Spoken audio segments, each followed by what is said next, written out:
Well, hello people.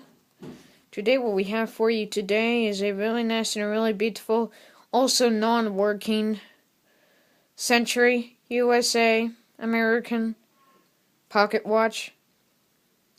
You'll see the reason why it's broken. It's all because of the balance wheel.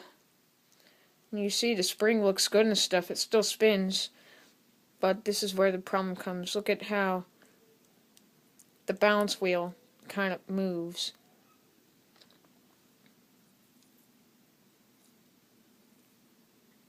It still spins okay, but because of the balance wheel, it'll never tick until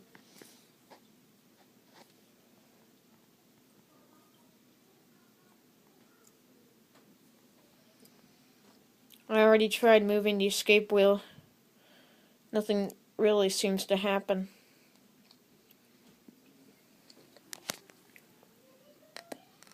This is back here, Century USA. I'll be fixed on the display soon. By the way, at the end of that was the end of the Swank television video too.